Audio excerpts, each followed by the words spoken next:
ሐዋርያት ሥራ መጽሐፍ ምዕራፍ 19 ቁጥር 1 የእግዚአብሔር ቃል ሲናገር እንደዚህ ይላል። አግኝታችሁታል? አጵሎስ በቆሮንቶስ ሳለ ጳውሎስ በላይኛው አገር አልፎ ወደ ኤፌሶን መጣ። አንዳንድ ደቀ መዛሙርትንም አገኘ። ባመናችሁ ጊዜ መንፈስ ቅዱስን ተቀበላችሁን አላቸው። እነርሱም አልተቀበልንም፣ መንፈስ ቅዱስ እንዳለስ እንኳን አልሰማንም አሉት። እንኪያስ በምን ተጠመቃችሁ አላቸው። እነርሱም በዮሐንስ ጥምቀት ተጠመቅን አሉት። ጳውሎስ ዮሐንስ ከእርሱ በኋላ በሚመጣው በኢየሱስ ክርስቶስ ያምኑ ዘንድ ለሕዝብ እየተናገረ በንስሐ ጥምቀት አጠመቀ አላቸው። ይህንንም በሰሙ ጊዜ በጌታ በኢየሱስ ክርስቶስ ስም ተጠመቁ። ጳውሎስም እጁን በጫነባቸው ጊዜ መንፈስ ቅዱስ ወረደባቸው፣ በልሳኖችም ተናገሩ፣ ትንቢትም ተናገሩ። ሰዎቹም 12 ያህሉ ነበር ይላል። ዛሬ የምናገርበት ወይም የማስተምርበት ርዕስ የመንፈስ ቅዱስ የእሳት ጥምቀት በሚል ነው። አሜን አትሉ? ዛሬ እንደዚህ ይሆናል። ራሱ እሳቱ መልስ ይሰጥላችኋል። እስኪ በደንብ ጩሁና አሜን በሉስ። ከኔ ጋር ጩሁና ተናገሩ። እሳቱ በሉ እስኪ መልስ ይሰጥልኛል በሉስ። ከዚህ በፊት ይህንን ቃል ከማካፈሌ በፊት እስኪ በልሳን መጸለይ እየፈለጋችሁ በልሳን የማትጸልዩ ወይም በመንፈስ ቅዱስ ሙላት ወይም መንፈስ ቅዱስ በሚሰጠው ስጦታ የማትጸልዩ ሰዎች እጃችሁን አሳዩ። እየፈለጋችሁ የማትጸልዩ ነው ያልኩት። ከፍ አድርጓ። እንዲህ አይደለም፣ እንዲህ ወደ ላይ አውጡት። ያ እኔም እንደናንተ አንድ ወቅት ላይ እንደዛ ነበርኩ። ዛሬ በመንፈስ ቅዱስ እሳት ትጠመቃላችሁ። እስኪ በደንብ አሜን በሉ። እስኪ የምትጠመቅበት ቀን ዛሬ ነው በሉ። እስኪ በደንብ ጩሁና አሜን በሉ። በእርግጠኝነት ነው የምነግራችሁ፣ ዛሬ የመንፈስ ቅዱስ እሳት ጥምቀት እንወስዳለን። አሜን ነዋ። ይሄ አሁን ያነበብኩላችሁ ቃል የሚገኘው በሐዋርያት ሥራ መጽሐፍ ላይ ነው። እንደምታውቁት የሐዋርያት ሥራ መጽሐፍን የጻፈልን ወንድማችን ሉቃስ ነው። ወንድማችን ሉቃስ ይህንን መጽሐፍ ሲጽፍልን ለመጽሐፍ ቅዱሳችን በጣም አስደናቂ ድንቅ የሆነ ውለታን የዋለልን። ለምን ካላችሁኝ መጽሐፍ ቅዱሳችንን ሙሉ መልእክት እንዲኖረው ያደረገው ይሄ መጽሐፍ ነው። ይሄ የሐዋርያት ሥራ መጽሐፍ ኢየሱስ ክርስቶስ ሞቶ እንዳልቀረ፣ ጌታችንና መድኃኒታችን ኢየሱስ ክርስቶስ ሕያው እንደሆነ የመሰከረ መጽሐፍ ነው። ክርስቶስ ኢየሱስ ሞቶ ከሙታን መካከል ከተነሳ በኋላ በባሪያዎቹ በኩል ይሰራቸው የነበሩ ድንቅ ነገሮችን አካቶ የጻፈልን መጽሐፍ ነው። የሐዋርያት ሥራ መጽሐፍ ባይኖር ኖሮ ይላሉ የቴዎሎጂ አስተማሪዎች፣ የሐዋርያት ሥራ መጽሐፍ ባይኖር ኖሮ መጽሐፍ ቅዱሳችን የታሪክ መጽሐፍ ሆኖ ይቀር ነበር ይላሉ። ጌታ ኢየሱስ ክርስቶስ ኖረ፣ ሞተ፣ ሆኖ ይቀር ነበር። ነገር ግን የክርስቶስ ኢየሱስ ሞት ሕያው እንደነበር ወይም የክርስቶስ ኢየሱስ ሞት የኛን ሕያውነት እንደወለደ፣ የክርስቶስ ኢየሱስ ሞት ብቻ ሆኖ እንዳልቀረ፣ ክርስቶስ ኢየሱስ ሞትን ፈንቅሎ እንደተነሳ፣ ክርስቶስ ኢየሱስ ሞትን እንዳሸነፈ፣ ደሞም በአብ ቀኝ እንደተቀመጠ፣ ይሄ ብቻ አይደለም፣ በባሪያዎቹ ድንቅና ታምራትን ይሰራ እንደነበረ በድንቅ ሁኔታ የጻፈልን መጽሐፍ ነው። በዚህ መጽሐፍ ውስጥ 5 ዋና ዋና ነገሮች እንደተካተቱ እናስተውላለን። የመጀመሪያው ስለ መንፈስ ቅዱስ ነው። የመንፈስ ቅዱስ መውረድ፣ የመንፈስ ቅዱስ ጥምቀት፣ የመንፈስ ቅዱስ መሙላት በሰዎች ላይና የመንፈስ ቅዱስ ስጦታዎችን በዚህ መጽሐፍ ላይ እናስተውላለን። ሁለተኛው በዚህ መጽሐፍ ላይ የምናስተውለው የቤተ ክርስቲያንን መተከል። በሶስተኛ ደረጃ በዚህ መጽሐፍ ላይ የምናስተውለው ቤተ ክርስቲያንና መንፈስ ቅዱስ የነበራቸውን ፌሎሺፕ እናስተውላለን። ይሄ ብቻ አይደለም። አራተኛ ላይ የምናስተውለው በባሪያዎቹ በኩል መንፈስ ቅዱስ እንዴት ይሰራ እንደነበር፣ ባሪያዎቹ ላይ ለሚመጣባቸው ስደትና መከራ፣ በክርስቲያኖች ላይ ለሚመጣው ስደትና መከራ፣ በቤተ ክርስቲያን ላይ ለሚመጣው ስደትና መከራ መንፈስ ቅዱስ እንዴት ያለ መልስ ይመልስላቸው እንደነበር እናስተውላለን። ይሄ ብቻ አይደለም። ቤተክርስቲያን በየዘመናቱ መካከል በሚነሳባት ስደት መከራ እንዴት እየደመቀች እንደወጣች የሚነሳባትን ድል የሚነሳባትን ስደት የሚነሳባትን መከራ እንዴት ባለ ድል እያሸነፈች እንደተገለጠች ያሳየናል። ሰው ዛሬ ከዚህ መካከል የምናየው አንዱን ስለ መንፈስ ቅዱስ መውረድና ስለ መንፈስ ቅዱስ ጥምቀት እናያለን። ከኔ ጋር ናችሁ? ቀኝ እጃችሁን ከፍ አድርጉና እንዲህ በሉ እስኪ፣ ዛሬ በሉ እስኪ የመንፈስ ቅዱስ ጥምቀት በሉ እስኪ፣ በእሳት በሉ እስኪ ወደኔ ይመጣል በሉ እስኪ። ዛሬ እንዴት ነው የሚሆነው ካላችሁኝ፣ የተጠመቃችሁ ድጋሚ ትጠመቃላችሁ። የተጠመቅን ድጋሚ እንጠመቃለን። ያልተጠመቃችሁ ደግሞ እንደገና ሌላ ጥምቀት መንፈስ ቅዱስ ያጠምቃችኋል። እስኪ ጮክ በሉና አሜን በሉ። የዛሬውን ትምህርት የምጀምረው በዚህ ነው። ስሙኝ፣ ክርስትና ዕለት ዕለት ከኔ ጋር ሁኑ። ክርስትና ዕለት ዕለት የምንሞላው፣ ዕለት ዕለት የምንራበው፣ ዕለት ዕለት የምንሻው፣ ዕለት ዕለት የምንፈልገው የመንፈሳዊ ህይወት ነው። በደንብ ስሙኝ። ክርስትና አንዳንዴ አይደለም። ክርስትና ሁልጊዜ ለእግዚአብሔር ነገር መጠማት፣ ለእግዚአብሔር ነገር መዘጋጀት፣ ለእግዚአብሔር ነገር ሴንሲቲቭ መሆን፣ ሄሎ፣ ለእግዚአብሔር ነገር መቃጠል፣ ለእግዚአብሔር ነገር መንደድ፣ ለእግዚአብሔር ነገር መራብ ነው። ለዚህ ነው ዳዊት ሲናገር እንደዚህ ያለ፣ ዋላ ወደ ውሃ ምንጭ እንደምትናፍቅ አለ ነፍሴ አለ ሁልጊዜ ወደ አምላኳ ትናፍቃለች። ስማኝ፣ ዋላ ወደ ውሃ ምንጭ እንደምትናፍቅ አለ። ወደ ውሃ ምንጭ ለምን? ምክንያቱም ዋላ እንደምታውቁት ሰውነቷ ቶሎ ቶሎ ጠረን ያወጣል። ፀሐይ በነካት ቁጥር ጠረን ታወጣለች። ስለዚህ አውሬ በቀላሉ ነው አድኖ የሚበላት። በቀላሉ ትሸተዋለች፣ ያለችበት ቦታ ሄዶ ይዛታል። ስለዚህ በጠላት ላለመያዝ ዋላ ሁል ጊዜ ወደ ውሃ ትሮጣለች። ውሃውን በጠጣች ቁጥር ሰውነቷ ውስጥ ያለው የሚሸተው ነገር ዲፊውዝ ያደርጋል። ይሄ ብቻ አይደለም፣ ውሃው ላይ ገብታ ትንከባለላለች፣ ሽታውን ለማጥፋት ማለት ነው። የክርስትና ሕይወት እንዲህ ነው። ከእግዚአብሔር ጋር የሚደረግ ህብረት፣ ከእግዚአብሔር ጋር የሚደረግ ግንኙነት። ዛሬ ለአንድ ሰው መልእክት እናገራለሁ። እግዚአብሔር ዛሬ ቀኛችሁን ይዞ ይመራችኋል። እስኪ በደንብ ጮሂና አሜን በይ። ይመራሻል። አሜን በይ። ዳዊት በድጋሚ እንደዚህ ያለ መዝሙረ ዳዊት ምዕራፍ 63 ላይ አምላኬ አምላኬ አለ፣ ወደ አንተ እገሰግሳለሁ፣ ነፍሴ አንተን ተጠማች፣ ስጋዬ አንተን እንዴት ናፈቀች። አየህ፣ ክርስትና ዕለት ዕለት መገስገስ ነው። በችግር ምክንያት አንቆምም፣ በመከራ ምክንያት አንቆምም። ዕለት ዕለት መጓዝ ነው።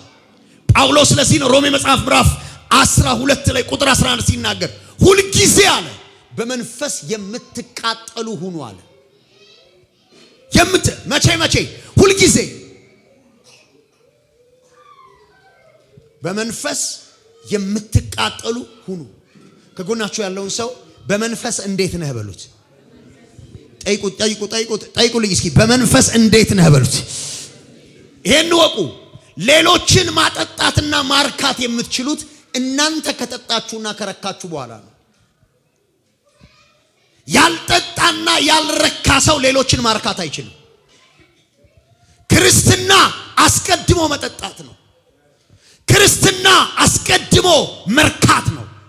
ስማኝ፣ ሰው ውሃ ውስጥ እየዋኘ ውሃ ሊጠማው ይችላል። ውሃ ውስጥ ነው ያለው ማለት ትጠጣለህ ማለት አይደለም። ጴንጤ ነህ ማለት በመንፈስ ነህ ማለት አይደለም። ክርስትና ሁሌ መንደድ ነው። ክርስትና ሁል ጊዜ እሳቱን ማቀጣጠል ነው። ለዚህ ነው ሰው ሁሉ እየበላ ሰው ሁሉ እየጠጣ ትልቅ የበዓል ፌስቲቫል ላይ ጌታ ኢየሱስ አንድ ነገር አለ። ዮሐንስ ወንጌል መጽሐፍ ምዕራፍ 7 ቁጥር 37 ላይ ማንም አለ የተጠማ ቢኖር ወደኔ ይምጣ አለ። ይምጣና ምን ይበል? ይጠጣ። ብዙ ጴንጤ መጥቷል እንጂ አይጠጣም። አሁን የመንፈስ ዓለም ኤክስፔክቴሽን መምጣት ብቻ አይደለም መጠጣትም ነው። ያልጠጣ ሰው አያጠጣም።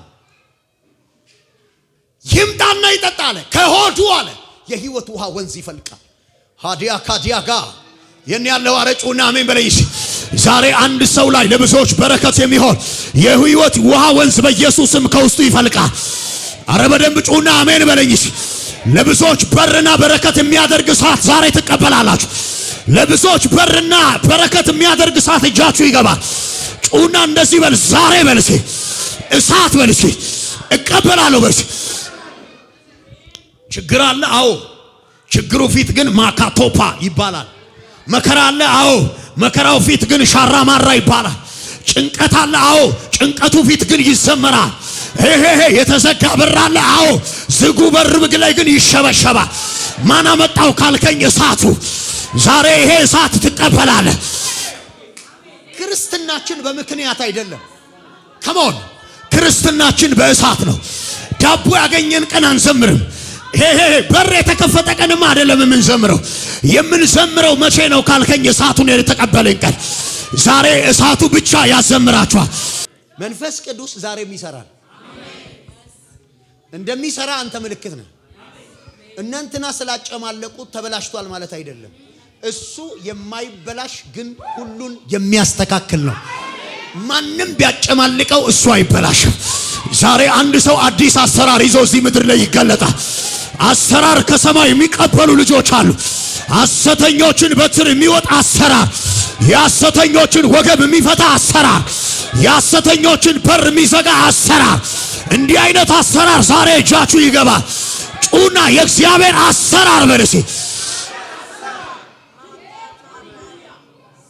በዘመናት መካከል እግዚአብሔር የጠንቋዮችን በትር ሊውጥ ሲል የሚያስነሳው ሌላ የሚውጥ በትር ነው።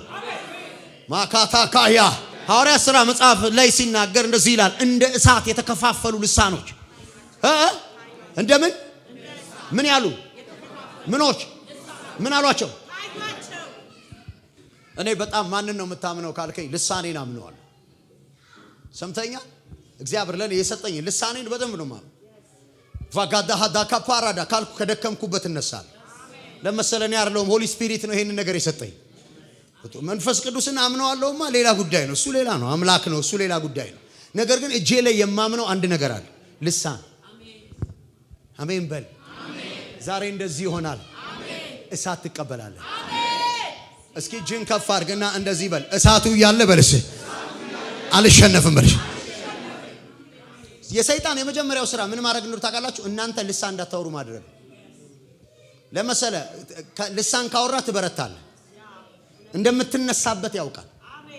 ስለዚህ የመጀመሪያው መንፈሳዊ ነገርን የሚያደክመው እግዚአብሔር የሰጠን ትልቁን ስጦታ በማስቆም ነው። ስማኝ፣ እግዚአብሔር የጠራን ለሃይማኖታዊ ህይወት አይደለም። ትክክለኛ የተጠራንበት ጥሪ ለመዳን ነው። ለመዳን ነው የተጠራን። እስኪ ለመዳን ነው የተጠራሁት በሉ። ይሄን ነው የወቁ። ከድነት በኋላ ግን ከድነት ቀጥሎ ግን አንድ ስጦታ አለ። አይ ዴዳ ካባራዳስ ከድነት በኋላ ወደ ህይወታችሁ የሚመጣ ታላቅ የመንፈስ ቅዱስ ስጦታ አለ። በዚህ ስጦታ ሰዎችን ነፃ ታወጣላችሁ። በዚህ ስጦታ በሮችን ትከፍታላችሁ። በዚህ ስጦታ ሽባ ትተረትራላችሁ። በዚህ ስጦታ መርገም ትቆርጣላችሁ። ጩና ከነጋ አሜን በርሽ። 360 ዲግሪ ህይወታችሁ የሚቀየረው ከኔ ጋር ናችሁ እሳቱ ሲነካችሁ ነው። The fire of Holy Spirit is your turning point. የህይወታችሁ turning point ነው። ለዚህ ነው ኢየሱስ ሲናገር እንደዚህ ያለ ሉቃስ ወንጌል መጽሐፍ ምዕራፍ 12 ቁጥር 49 ላይ በምድር ላይ አለ እሳትን እጥል ዘንድ መጣዋል። ምን እጥል ዘንድ? ከዛስ እሳትን እጥል ዘንድ መጣዋልና አሁን የነደደ ከሆነ ምን አረጋለሁ? ምን እፈልጋለሁ? እዚህ ምን አረጋለሁ? እሳትነን ረመጥነን እኛ ለጨለማው ዓለም እሳትነን አይችለንም። አንተ ስትናገር ቋንቋ ነው። ስትናገር ሚስጥር ልነግረው ስማኝ። ስትናገረው አድራቫ ግራጂ ብራዲ አላቫ ስትል ቋንቋ ነው። ሲወጣ ግን እሳት ነው።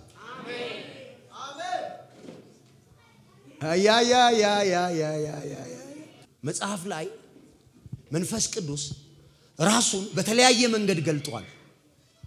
አንዳንድ ቦታ እንደ እሳት ተገልጧል። አንዳንድ ቦታ እንደ እርግብ ተገልጧል። ከኔ ጋር ናችሁ? ዛሬ አንድ ሰው ኃይል ይቀበላል። አንዳንድ ቦታ እንደ ውሃ፣ አንዳንድ ቦታ እንደ ዝናብ፣ አንዳንድ ቦታ እንደ ንፋስ ተገልጧል። ዛሬ የምናየው ስለ እሳት ነው። በደንብ ስሙኝ። እንደምታውቁት እሳት ለራሱ ጥቅም አይነድም፣ ለአንዳጁ ጥቅም ነው የሚነደው። እሳት ለራሱ አይደለም የሚጠቅመው፣ እሳት ለተጠቃሚው ነው የሚጠቅመው።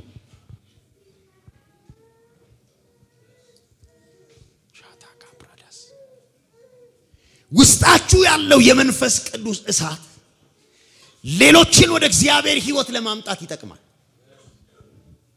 እስኪ ቀኝ እጃችሁን አንሱና እኔ ውስጥ ያለው እሳት በሉሲ፣ ሌሎችን በሉሲ ይፈታቸዋል በሉሲ።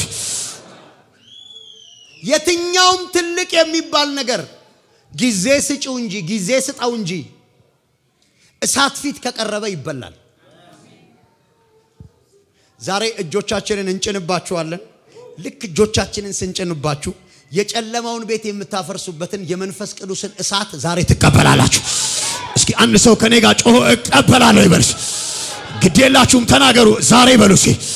የጨለማውን ዓለም በሉሲ የሚወጋ በሉሲ የመንፈስ ቅዱስ በሉሲ እሳት በሉሲ እቀበላለሁ በሉሲ። ትክክለኛው ጥምቀት ዛሬ ነው። ሁለት አይነት ጥምቀቶች አሉ መጽሐፍ ቅዱስ ላይ። የመጀመሪያው ጥምቀት የውሃ ጥምቀት ነው። ሁለተኛው ጥምቀት የእሳት ጥምቀት ነው፣ ወይም የመንፈስ ቅዱስ ጥምቀት ነው።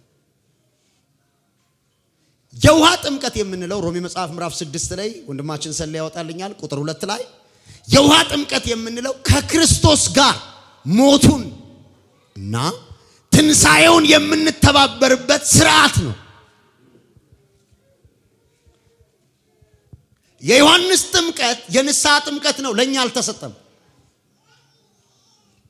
ክርስቶስ ኢየሱስ ከመምጣቱ በፊት የእግዚአብሔር መንግሥት ስለመምጣቷ ሰዎችን ያዘጋጅበት የነበረ ጥምቀት እንጂ በየዓመቱ የምንረጨው ውሃ የለም። ይህን ካላስተማርኩ ሄደህ ታስረጫለህ። እኛ የምናውቀው ሁለት ጥምቀት ነው። አንደኛው ጥምቀት የውሃ ጥምቀት፣ እርሱም ከክርስቶስ ጋር ክርስቶስን ስናምን በሞቱ ሞትን በትንሣኤው ትንሣኤውን የተካፈለው ነው። ይሄ ሊገባህ ይገባል። አንብብላችሁ እግዚአብሔር ሰው ቁጥር 3 ወይስ ከክርስቶስ ኢየሱስ ጋር አንድ እንሆን ዘንድ የተጠመቅን። አያችሁ፣ ከክርስቶስ ጋር አንድ ልንሆን የተጠመቅነው ጥምቀት አለ። የውሃ ጥምቀት ይባላል። እሺ፣ የተጠመቅን ሁላችን ከሞቱ ጋር አንድ እንሆን ዘንድ እንደተጠመቅን አታውቁምን? ከሞቱ ጋር በሞቱ ሞቱን ልንመስል ከክርስቶስ ጋር የተጠመቅነው። ስንቶቻችሁ ተጠምቃችኋል? የውሃ ጥምቀት የወሰዳችሁ እስኪ እጃችሁን አሳዩ። አሃ አራራራ በኋላ ወንዝ ይዣችሁ ሄዳለሁ። አንዳንድ ሰዎች አላወጡ። ውሃ ውስጥ ስንገባ የተባበር ነው የክርስቶስን ሞትና ትንሣኤ ነው። አንብብልኝ ሰልዬ።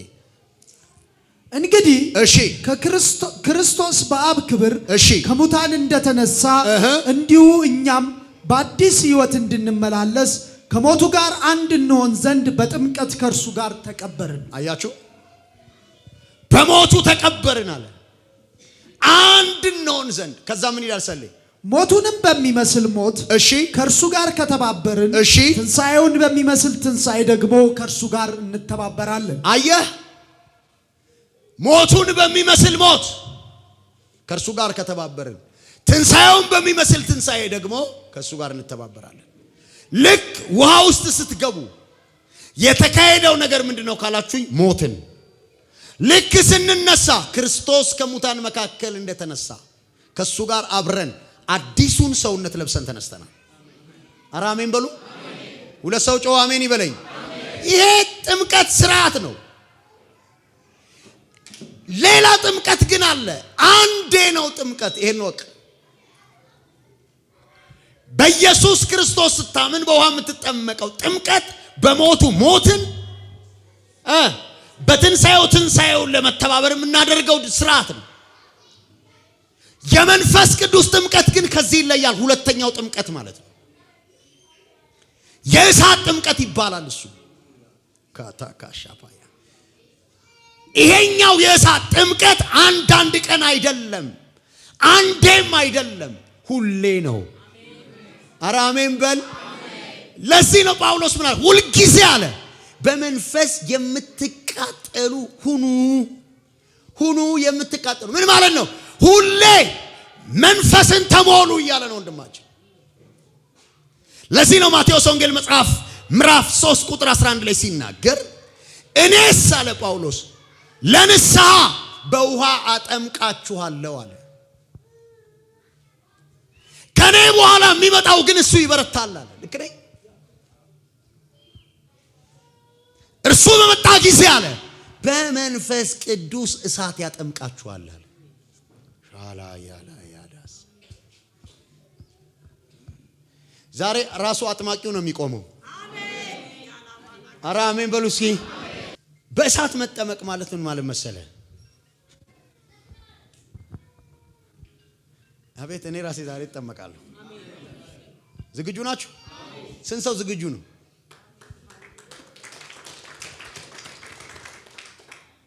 ይኸው ስሙኝ።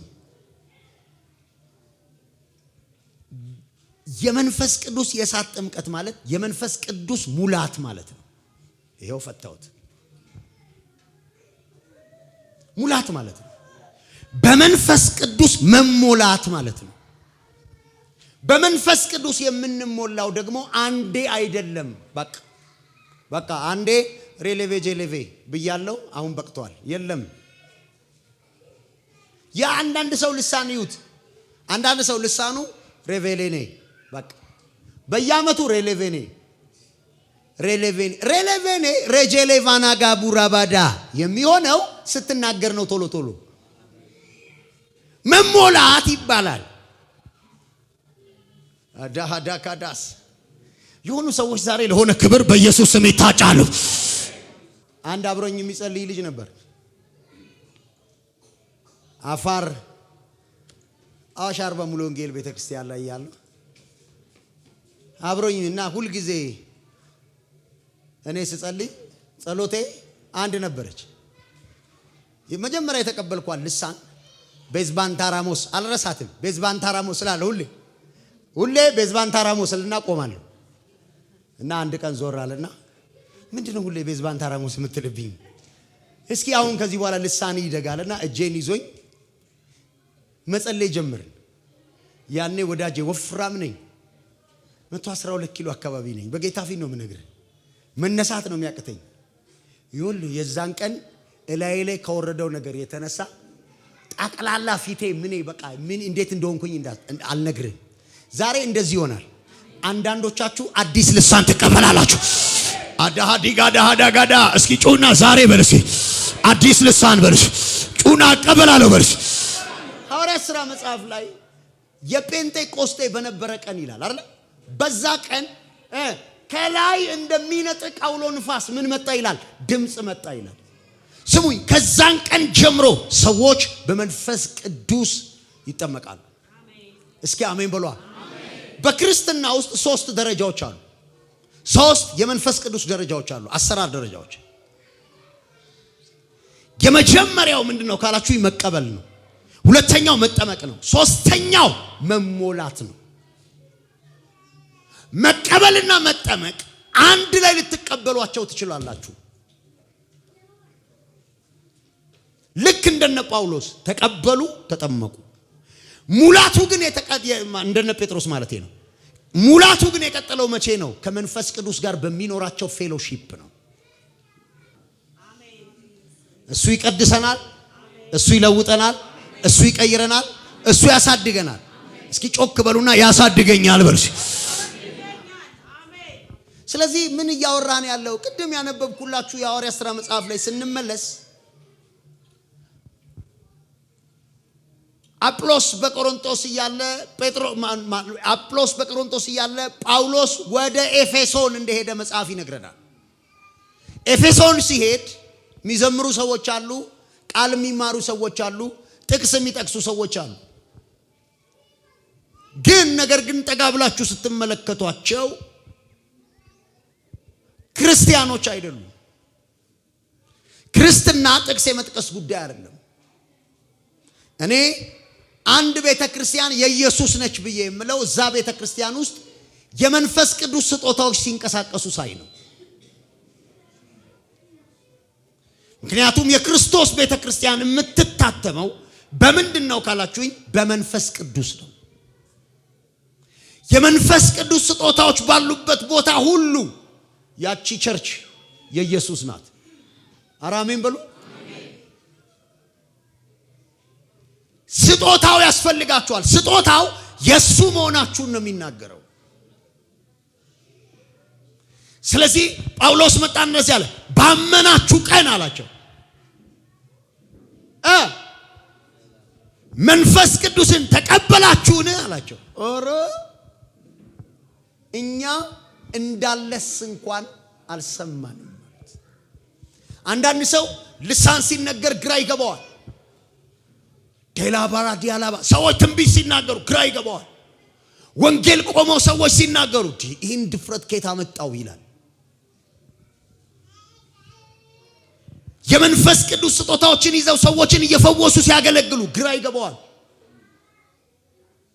ምንድን ነው ይላል? because of ስማኝ the gift of Holy Spirit በመንፈስ ቅዱስ ይወለ ትንቢት መናገር የመንፈስ ቅዱስ ስጦታ ነው።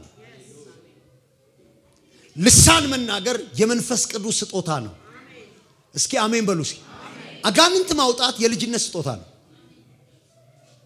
የመንፈስ ቅዱስ የጸጋ ስጦታ አይደለም። ልጅ የሆነ ሁሉ አጋንንትን ያባርራል። የእውቀት ቃል መናገር፣ የጥበብ ቃል መናገር፣ ታምራትን ማድረግ፣ እነዚህ ሁሉ የመንፈስ ቅዱስ ስጦታዎች ናቸው። ከመንፈስ ቅዱስ ደግሞ ስጦታውን ልትቀበሉ የምትችሉት ከመንፈስ ቅዱስ ጋር ህብረት ሲኖራችሁ ነው። ክርስትና በስማ በለው አይደለም፣ ባቦ ሰጥ አይደለም። ከመንፈስ ቅዱስ ጋር በሚኖራችሁ ፌሎሺፕ ነው። ቀላል ነው። ምንም አንተ ከሱ ጋር እስከ ተገናኘ ድረስ እሱ ላንተ ይሰጣል። ስለዚህ ጳውሎስ ጠየቃቸው፣ ኧረ እኛ አልሰማንም፣ እኛ ምንም የሰማነው ነገር የለም። እንዴ አምናችሁ አልተቀበላችሁ? አዎ አልሰማንም። ዛሬ አንድ ነገር ይሆናል አላቸው። እጄን እጭንባችኋለሁ አለ። ሰልይ አንብብላቸው እስኪ 19 ቁጥር 2 ባመናችሁ ጊዜ መንፈስ ቅዱስን ተቀበላችሁን አላቸው። እሺ እነርሱም አልተቀበልንም። ይሄ በጣም አስገራሚ ነገር ነው። ሰው አምኖ መንፈስ ቅዱስን ሳይቀበል መኖር አይችልም። ስንቶቻችሁ አምናችኋል? እስኪ መንፈስ ቅዱስን መቀበላችሁ ደግሞ የሚታዩ 4-5 ምኖች አሉ፣ ምልክቶች አሉ። ሰው መንፈስ ቅዱስን ተቀብሎ በልሳን ላይ ይናገር ይችላል። ያ ግን አንዱ ይታይበታል። ወይ ወንጌል ይናገራል፣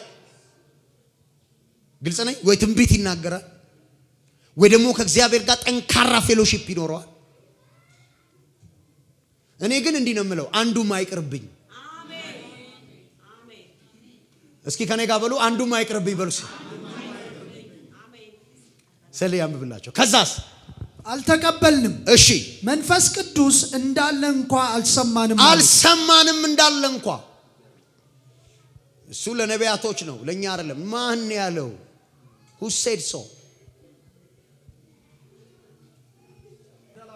ከዛ እንደዚህ ይላል፣ ጳውሎስም እጁን ጫነ አይደል? እንደዛ የሚለው ሰልይ እንኪያስ በምን ተጠመቃችሁ አላቸው። እሺ እነርሱም በዮሐንስ ጥምቀት አሉት። እሺ ጳውሎስም ዮሐንስስ ከእርሱ በኋላ በሚመጣው በኢየሱስ ክርስቶስ ያምኑ ዘንድ ለሕዝብ እየተናገረ በንስሐ ጥምቀት አጠመቀ አላቸው። እሺ ይህን በሰሙ ጊዜ በጌታ በኢየሱስ ስም ተጠመቁ።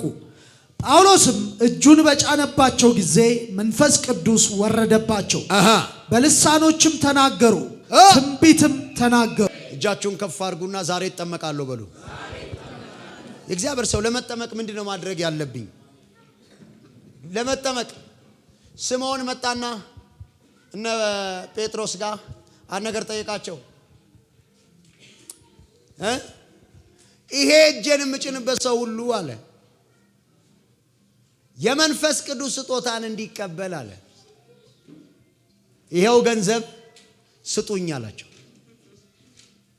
እንዲህ ያለው ጳውሎስ የእግዚአብሔርን ቸር ስጦታ ነፃ ስጦታ በገንዘብ ፈልገሃልና አለው። በደም ስሙኝ፣ የትም ቦታ ሄዳችሁ የመንፈስ ቅዱስን ስጦታ በገንዘብ እንዳትገዙ፣ ኃጢአት ነው። የመንፈስ ቅዱስ ስጦታ አይሸጥም፣ በነፃ ነው። እጄን እንዲህ ያለው እኮ እጄን የምጭንበት ሁሉ የመንፈስ ቅዱስ ስጦታን እንዲቀበል ነው ያለው። ኖ ስጦታ አይሸጥም። እስኪ ከኔ ጋር ጩሁና ስጦታ አይሸጥም በሉ። እግዚአብሔር የመንፈስ ቅዱስ ስጦታን የሰጣችሁ እንድትቸረችሩት አይደለም፣ እንድትሸጡት አይደለም፣ መንግስቱን እንድታሰፉበት ነው። እስኪ አሜን በሉ። እስኪ ከኔ ጋር ጩሁና አሜን በሉ። እስኪ አደራረገኝ አልቀይርም በሉ። ስለዚህ ምንድነው የሚያስፈልገው? የመጀመሪያው የሚያስፈልገው የልብ መዘጋጀትና መረዳት ነው። የመንፈስ ቅዱስ እሳት ምንድነው የሚለውን መረዳት ነው። አሁን አስረድቻለሁ። ከዛ ካንተ የሚጠበቀው ምንድነው? ዝግጅት ነው። ሐዋርያት ሥራ መጽሐፍ ምዕራፍ 2 ላይ ስታዩ ከምዕራፍ 1 ጀምሮ ይመጣል ተብሎ ለተነገራቸው መንፈስ ቅዱስ ለመቀበል ይዘጋጁ ነበር። ዝግጅት ለመቀበል የመጀመሪያው በር ነው።